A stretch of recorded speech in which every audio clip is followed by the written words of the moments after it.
¿Cómo va a quedar tu relación con Óscar Orué, con Carmen Marín, digamos, la gente que estaba en el mismo nivel que vos y ahora vos pasás a ser su jefe? ¿Cómo es eso? Y va a quedar igual que hasta ahora, Enrique. Nosotros hemos formado un equipo muy fuerte dentro del ministerio, independientemente del lugar donde nos tocaba. Carmen anteriormente estaba como directora de estudios económicos y ya desde ese momento veníamos trabajando de manera coordinada, independientemente al cargo que teníamos, ¿verdad? Todos tenemos un objetivo común y trabajamos en esa línea. Entonces, yo estuve conversando con ellos todo este tiempo y obviamente la idea es que siga la misma relación y el mismo espíritu de equipo, ¿verdad?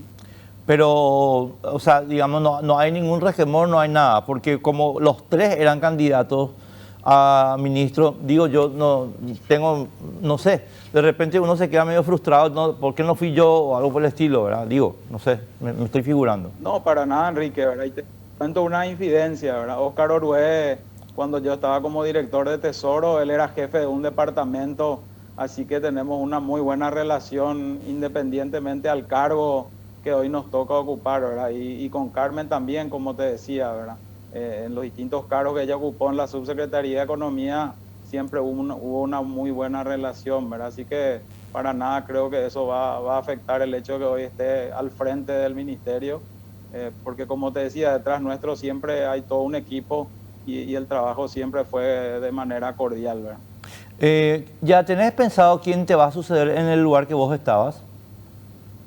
Sí, yo ya tengo un nombre, Enrique. La idea es que sea una persona de la casa, obviamente, de la Subsecretaría de Administración Financiera. Si bien cada uno de los directores que me estuvo acompañando todo en este tiempo son excelentes profesionales y por sobre todo personas, siempre hay una persona con la cual uno trabajó en todo este tiempo de manera mucho más cercana. Entonces, sí, ya tengo una persona, obviamente eso tiene que formalizarse a través de un decreto que también va a estar saliendo en los próximos días. Pero no querés adelantar el nombre. Sí, de mi parte no hay ningún problema, ¿verdad? Es Marco Eliseche, que se venía desempeñando como director del Tesoro. Bueno, Marc, o sea, él va a quedarse entonces con tu cargo. Bueno, el otro tema sobre el esquema de Hacienda, nomás quiero terminar esta primera aproximación. Nosotros habíamos hablado con Benigno, Oscar, y yo creo que vos también en algún momento fuiste parte de estas conversaciones, en el marco teórico, te digo, acerca de qué hacemos con aduana, porque aduana está funcionando ahora prácticamente como un ministerio independiente y sin embargo ustedes son los que tienen que administrar la recaudación. Y Benigno tenía, por lo menos había expresado la intención, yo no sé si se llegó a qué grado de conversación llegó con el presidente de la República, de que eso, bueno, tenía que volver a la normalidad y entrar de vuelta en el esquema. Yo sé que Julio no es tan amigo de esa idea, ¿verdad? Julio Fernández, pero ¿cuál es tu posición con respecto a dónde tiene que estar aduana en el esquema institucional? Mira, independientemente a esa conversación que mencionás, desde el Ministerio de Hacienda, hoy estamos trabajando en un proceso de revisión de las funciones del Ministerio de Hacienda, la función de otros órganos que en otros países forman parte del Ministerio de Economía, ¿verdad? Entonces, nosotros estamos haciendo ese trabajo, viendo las mejores prácticas y la idea es plantear en breve una propuesta de reforma en línea a la creación de un Ministerio de Economía y Finanzas, ¿verdad? Entonces, lo que uno ve de la experiencia en otros países, si bien es muy diversa, nosotros creemos que toda la parte de ingresos debiera estar dentro del Ministerio de Economía, ¿verdad? Así que vamos a estar trabajando en eso, Enrique, y en base a lo que finalmente se defina, vamos a ver cuál es el relacionamiento de aduanas en este caso, si es de manera directa dentro de la estructura o por fuera con una línea mucho más fuerte de la que hoy existe, ¿verdad? Claro, pero ahí tenemos, no te voy a hacer, esto es una entrevista de aproximación, ¿verdad? ¿Sabes lo que pasa ahí, Oscar?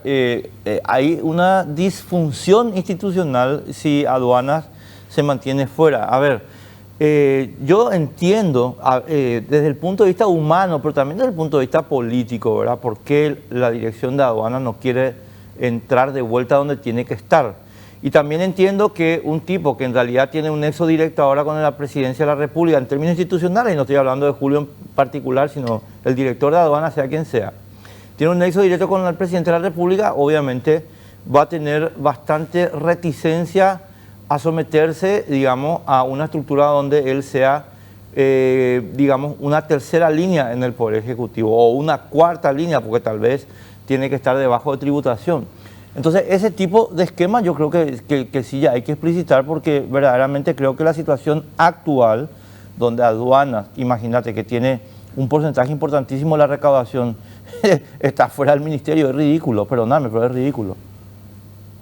Sí, mira, la verdad, Enrique, lo que estuvimos mirando de experiencia en otros países, como te decía, no es contundente, ¿verdad? Hay casos y casos, países donde toda la parte recaudatoria está por fuera del Ministerio de Economía y la parte de política es la que está dentro de ese ministerio, ¿verdad? Pero como te decía, nosotros estamos evaluando eso y obviamente la idea es que apuntar hacia una estructura mucho más eficiente de la que hoy tenemos, ¿verdad?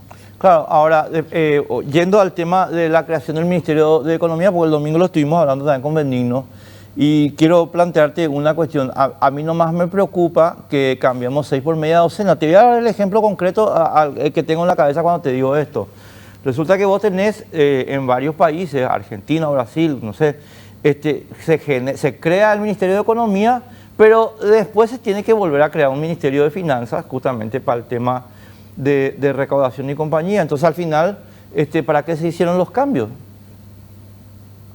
No, así mismo, por eso no estamos tomando el tiempo, Enrique, de manera que la propuesta que hagamos sea la más coherente y consistente con lo que hoy estamos buscando, ¿verdad? Que es eficiencia dentro del gobierno, optimizar el uso de los recursos.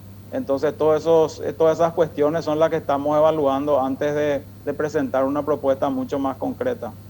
Correcto. Segundo ítem sobre el funcionamiento. Después vamos a entrar a hablar de la situación, pero yo quiero agotar un poco la aproximación institucional ahí, Oscar, si me permitís. Yo sé que vos hiciste hoy una declaración bien clara, bien contundente acerca de cuál es la manera en que vos pensás desempeñarte a título personal, ¿verdad? Y a mí me pareció súper correcto lo que dijiste, pero yo tengo que volver a preguntarte, a título de insistencia, lo que pasa, Oscar, que vos te vas a sentar ahí en las reuniones del gabinete y van a ocurrir dos cosas desde el punto de vista humano, eso es lo que quiero preguntarte, porque lo estábamos hablando también con Benigno, la cuestión de carácter y compañía. Y desde el punto de vista humano pasa lo siguiente, te pasa a vos, me pasa a mí, le pasa a cualquiera. Vos sos el nuevo y además sos uno que viene de abajo de la línea ministerial. Y entonces te vas a encontrar de repente con Juan Ernesto Villamayor o con Peta o con no sé quién de los ministros antiguos, y de repente las presiones incluso humanas, Oscar, yo quiero saber cómo vas a enfrentar eso, ¿verdad? Mira, Enrique, realmente durante este tiempo que estuve en el Viceministerio de Administración Financiera, yo tuve un relacionamiento muy directo con la mayoría de los ministros, ¿verdad? Y ese ejercicio que hacemos al momento de elaborar los presupuestos y finalmente consolidarlo y presentarlo al Congreso, se dan todo este tipo de situaciones que estás planteando, Enrique, ¿verdad? Entonces, obviamente yo creo que me voy a manejar de la mejor manera, como lo he hecho hasta ahora con cada uno de los ministros, ¿verdad?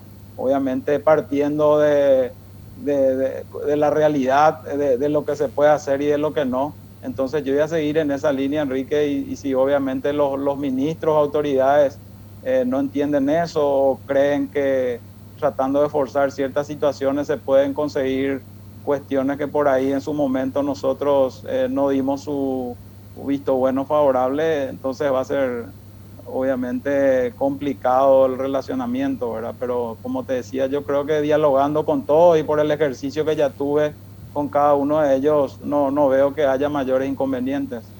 Yo te voy a poner un ejemplo concreto, porque yo no quiero hablar de teorizaciones, Oscar. O sea, yo trato siempre de hace cuestión de un mes y medio, 2 meses, no, y te pido disculpas porque no me acuerdo la fecha con precisión, hubo una pelotera jefe en público en la bicameral de presupuesto entre Benigno y Peta.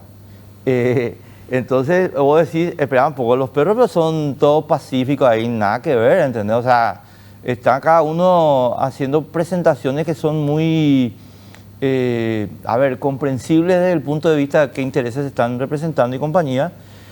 Y perdóname que hable como en la calle, Oscar, te pido disculpas, yo sé que vos sos un tipo súper fino, pero los perros te van a pechear ya mal y la verdad que si ni a Benigno, o sea, si a Benigno le hicieron, imagínate, o sea, me figuro yo, no, si este era subsecretario, le iba a patotear más grande, ¿entendés mi punto?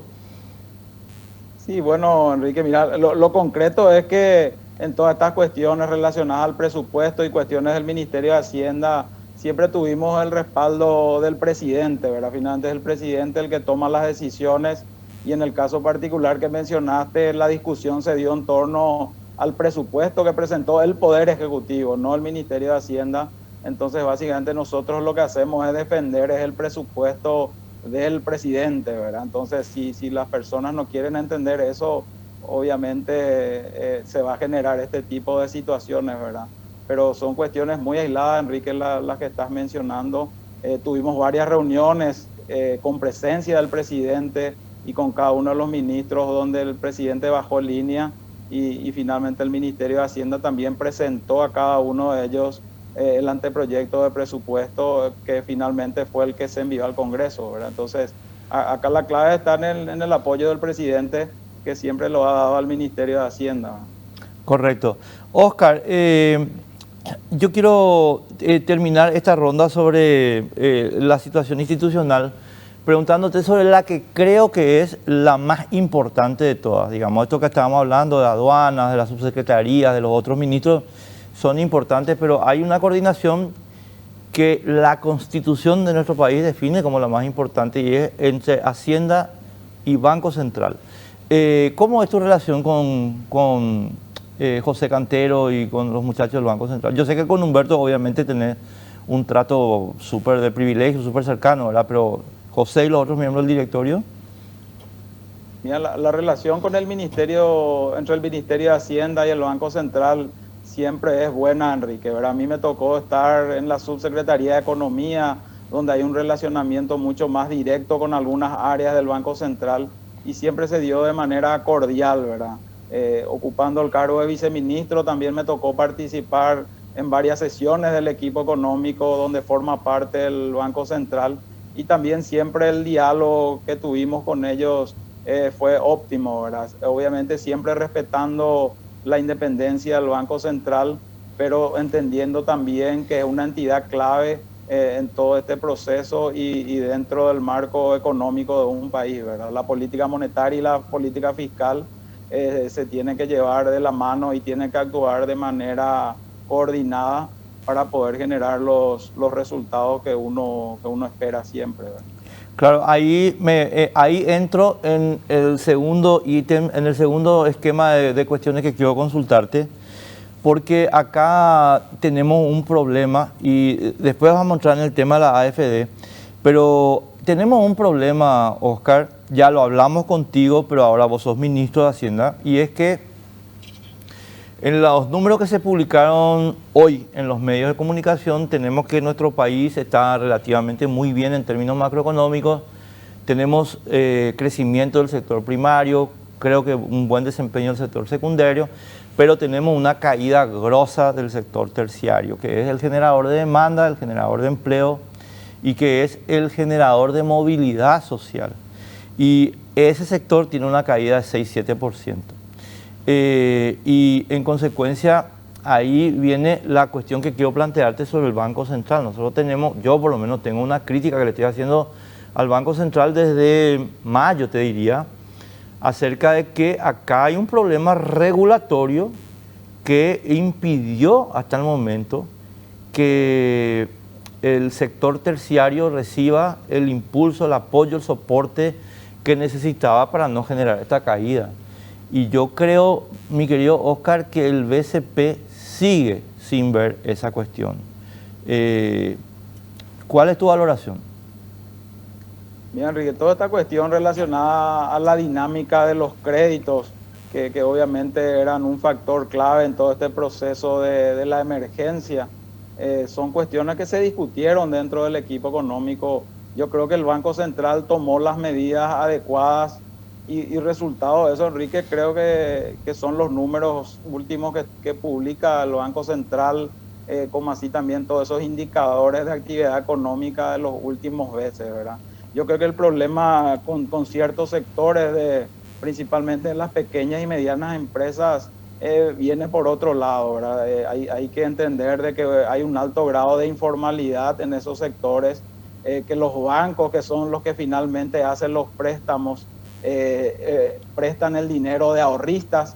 Entonces, obviamente, para entregar ese dinero a esos sectores tienen que hacer un análisis de estas empresas, y finalmente lo que ellos buscan es mitigar ese riesgo de recuperación de ese crédito, ¿verdad? Entonces, yo creo que hay cuestiones por esa vía, el tema de la formalización de estas empresas, generar información a partir de eso, lo cual yo creo que va a poder permitir que cada vez más empresas puedan recibir o acceder a estos créditos que obviamente son muy necesarios en este proceso de recuperación que estamos apuntando, ¿verdad?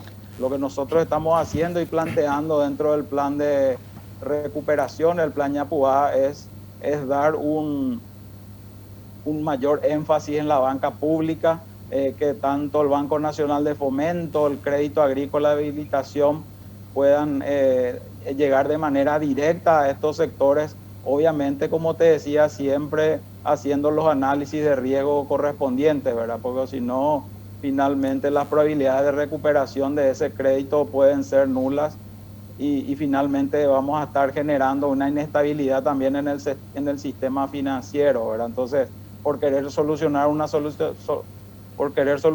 cuestión en el corto plazo, podemos generar un problema mucho más grande a largo plazo. Yo entiendo, mira, a ver, Oscar, para que me entiendas bien el sentido de la crítica, ¿verdad?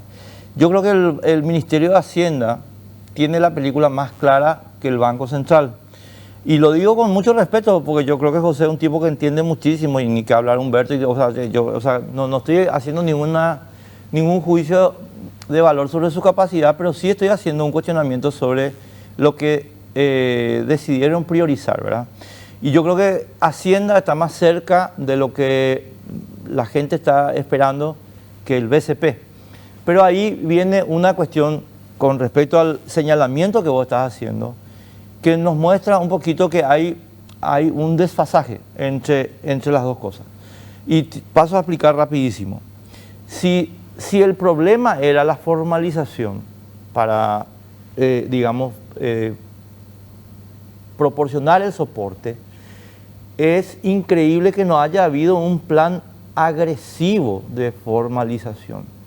Es decir, mira, Oscar, estos datos que yo te voy a dar los estoy citando de memoria, puede ser que haya algunos elementos que hayan cambiado, pero nosotros entramos al mes de mayo, que sería, digamos, el segundo mes entero de la pandemia, o sea, de la parálisis económica decretada, y teníamos un costo de formalización promedio de 15 millones de guaraníes.